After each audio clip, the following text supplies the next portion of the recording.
बूढ़ी माँ से धोखा। इस रोमांचक कहानी की शुरुआत रमेश नाम के एक बहुत बड़े बिजनेसमैन से होती है, जो अपने कामकाज में तो खूब ही तरक्की कर रहा होता है, लेकिन वह अक्सर उदास रहता है क्योंकि उसकी माँ एक आंख से कानी होती है, जिस कारण उसकी पत्नी और बेटा उसे बिल्कुल भी पसंद नहीं करते। दादी माँ, आप यहाँ से उठ जाइए, मेरे दोस्त आने वाले हैं, आपको देखेंगे तो मेरा मजाक उड़ाएंगे। अरे बेटा, ये क्या कह रहे हो? तुम मेरी गोद में खेले हो, इतने छोटे से थे और आज तुम मुझसे इस तरह से बात कर रहे हो। वो सब मुझे नहीं पता दादी माँ, अब जल्दी से उठ जाइए। माँ जी, बच्चा कह रहा है तो चली भी जाइए।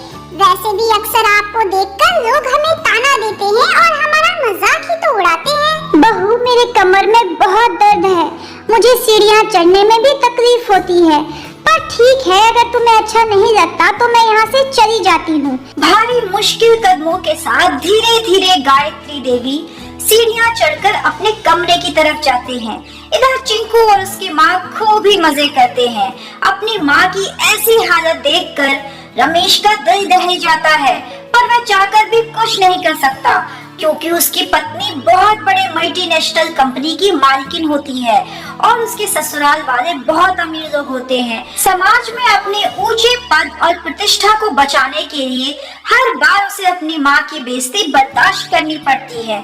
अरे कामिनी, तुम माँ को इस तरह क्यों कहती हो? क्या हुआ अगर वो वहाँ थोड़ी देर के लिए बैठ जाती? हमेशा उनके साथ बुरे तरीके से बर्ताव करती हो। तुम चुप रहो, तुम्हें कुछ नहीं पता। वह अपने गांव वाले वेशभूषा में मेहमानों के सामने आ जाती है। तुम तो सारा समय ऑफिस में काम करते हो, यहाँ घर पर मुझे ही संभालना पड़ता है। बेचारा राकेश निराश होकर अपने कमरे में चला जाता है। तभी गायत्री देवी को एक विचार सूझता है। वह अपने बेटे को बुलाती है। देखो बेटा, मैं बहुत दिनों से गांव नहीं गई, मेरा गांव जाने का बहुत मन है। पर माँ, वहाँ तो आपका कोई ख्याल रखने वाला भी नहीं।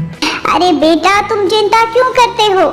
सब लोग हैं वहाँ पर, मैं ठीक से रहूंगी। बस बेटा, मुझे गांव की तरफ ले चल। अरे वाह माँ जी, आप बिल्कुल ठीक कह रही हैं। कामिनी किचन से आवाज देकर कहती है, ये तो आपने बहुत ही अच्छा सोचा। वैसे भी आप यहाँ पर बोर हो जाती हैं, गांव जाएंगी, थोड़ा टहलेंगी, लोगों से बात करेंगी तो शायद आपकी हालत में सुधार आए। हाँ बहू, तुम बिल्कुल ठीक कह रही हो। वैसे भी मेरी उम्र हो गई है, थोड़ा टहलूंगी तो इसी बहाने घुटनों का दर्द और कमर का दर्द भी ठीक हो जाएगा।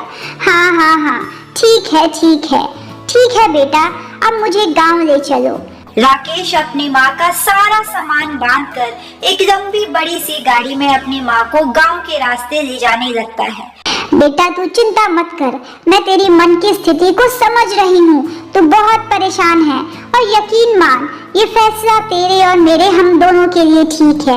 वैसे भी इस पुराने घर में तेरे पिताजी की यादें बसी हुई है। मैं थोड़ा समय यहीं गुजारना चाहती हूँ। मेरा आशीर्वाद तेरे साथ है, तू जहाँ भी रहे खुश रहे और तरक्की करे।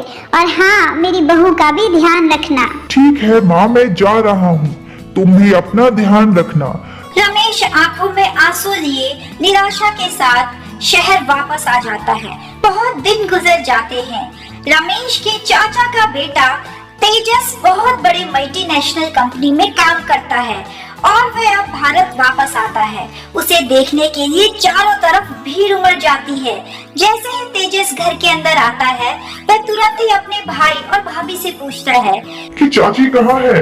तभी कामिनी कहती है, वो गांव चली गई हैं। उन्हें शहर का हवा पानी बिल्कुल भी सूट नहीं करता, इसलिए हमने सारे इंतजाम कर दिए हैं। वो बहुत ही अच्छे से गांव में रह रही है।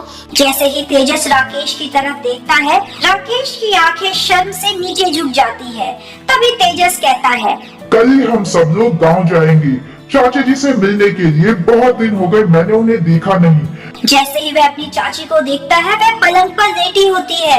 बुखार से उनका शरीर तप रहा होता है, गले से आवाज नहीं निकलती। भारी कदमों के साथ वह अपनी चाची के पैरों को पकड़ता है और राकेश से कहता है, अरे वाह भैया वाह, आपने तो चाची जी के संघर्ष का, उनके बलिदान का बहुत ही अच्छा सिला दिया। वैसे मैं आपको बता दूं, जब आप बहुत छोटे थे तो खेलते खेलते छत से गिर गए थे।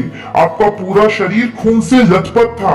आपकी एक आंख में गहरी चोट आई थी। आपकी रीढ़ की हड्डी भी टूट चुकी थी। सब लोगों ने अपने हाथ खड़े कर लिए थे।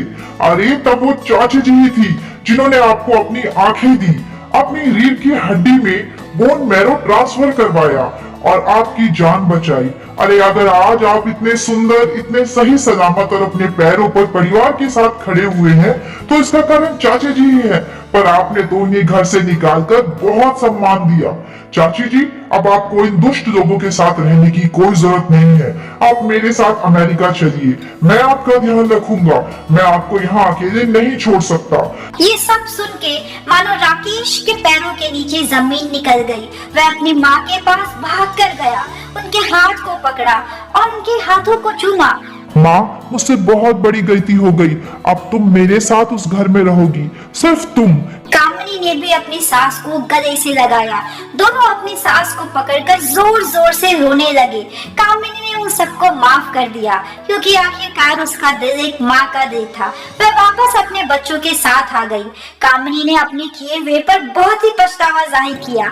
उस दिन के बाद से वह अपनी सास का बहुत ध्यान रखने लग गई। गायत्री देवी ने मुस्कुराकर कहा, तुम मेरे बच्चे हो, मेरे बेटे बहू हो।